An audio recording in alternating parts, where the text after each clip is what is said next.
Mi nombre es Juan Obando, soy artista plástico y la mayoría de mi trabajo últimamente se ha enfocado en como intervencionismo, performance y video. Fui privilegiado en nunca de que mi sustento financiero venía primordialmente de la academia, entonces solo puedo hablar desde esa experiencia y decir que pues fue muy bueno porque la industria académica americana pues es gigante, es muy sólida, es muy fuerte, entonces yo creo que vivir como académico en otro país, sobre todo para una persona que tiene los títulos y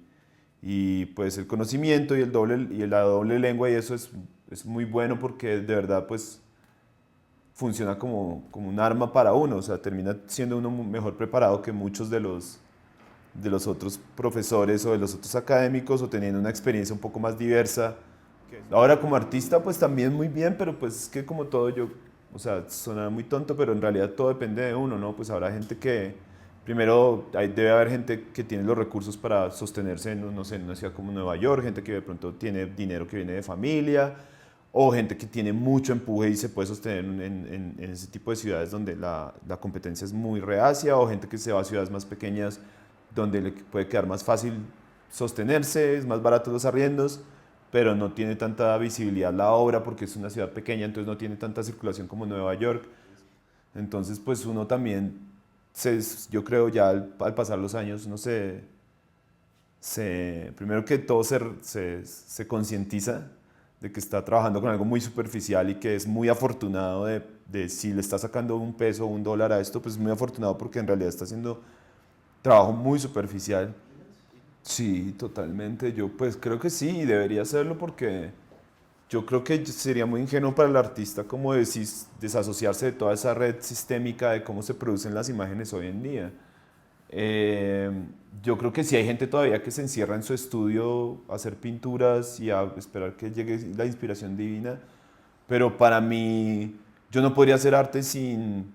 haber crecido con la televisión, por ejemplo, sin haber crecido oyendo música. El artista, yo creo que un artista, pues los tipos de artistas que a mí me gustan, me parecen relevantes, es gente que involucra un montón de esas cosas, ¿no? Es gente como que no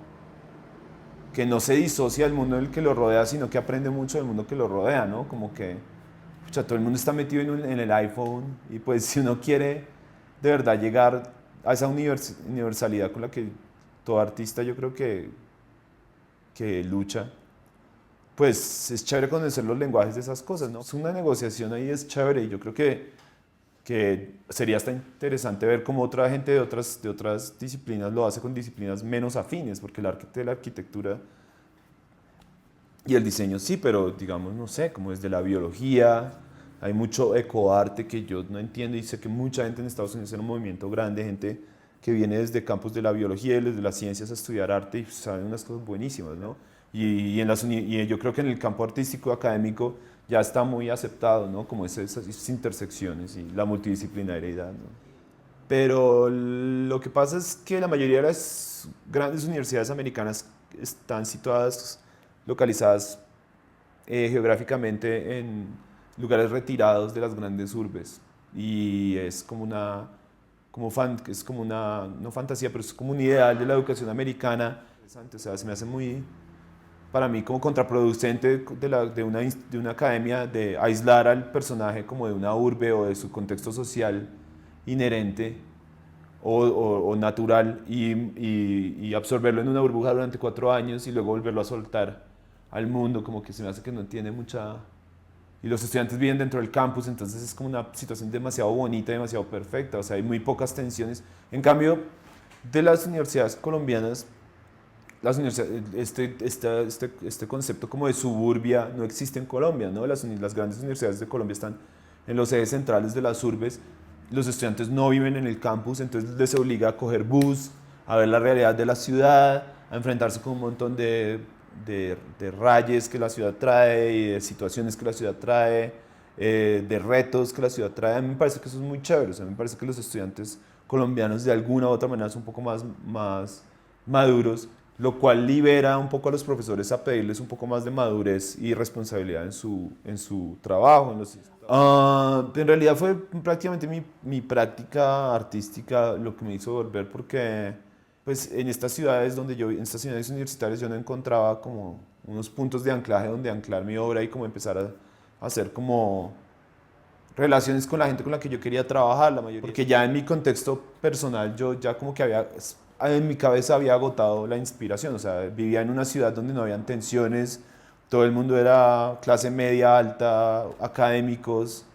uno sale a comer por las noches, todo el mundo tiene un doctorado. Entonces, yo creo que sí hay algo chistoso ahí, de pronto, seguramente hay mil temas ahí para tratar como artista, pero yo no veía como esas tensiones que uno ve o en Colombia o en otras ciudades, grandes ciudades, y, y mucha de mi obra empezó empecé a pensar en Colombia, en Colombia, en Colombia. Ahí tenemos que hacer como la división cuando estamos hablando de artista académico. Como académico, claro, o sea, un MFA, y yo creo que Lucas Ospina escribió un artículo hace poco, no lo he leído, pero alguien me contó que el MFA era el nuevo MBA, y es algo así, pues es que es una inversión que uno hace si tiene el verdadero deseo de volverse un académico. O sea, yo creo que si usted quiere hacer una carrera como artista, creo que ni siquiera el pregrado de arte lo necesita. Usted no necesita nada hoy en día. Es que si tiene un teléfono celular, o sea, de estos así baratos, ni siquiera tiene que ser un iPhone con una cámara y con una cámara de video en su bolsillo. O sea, que le impide a uno ser artista hoy en día. Yo creo es que antes si había como un problema como de, bueno, digamos los medios de producción, como la pintura es cara, los rollos de fotografía son caros, pero es que ahora usted tiene una cámara en su bolsillo, o sea, pero ahora como académico, claro, es una ventaja tremenda porque primero que todo uno en Estados Unidos no puede ser profesor de arte de nada sin tener un terminal degree, o sea, uno tiene que ser, o en arte tiene que ser un MFA o en otras profesiones PhD. Entonces ya uno ni siquiera con pregrado puede entrar a la industria académica. Acá en Colombia todavía hay universidades que aceptan gente sin maestría. Entonces yo digo, bueno, la maestría sí me sirve mucho, de nuevo, porque me libera, porque me dejan penetrar un mercado, una industria a la cual yo no hubiera podido sin la maestría. Y hago la obra que a mí se me da la gana, que muchas de las veces ni siquiera no termina habiendo ningún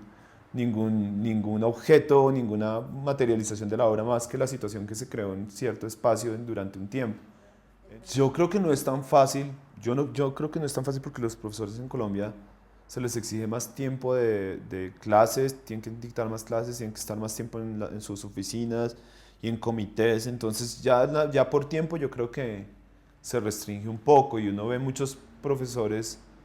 cuya obra no es como que es una obra más como de hobby, cuando tienen tiempo entonces hacen algo, o los que sí están muy metidos, como ahora en este momento no estoy siendo profesor acá, entonces estoy solo haciendo mi obra,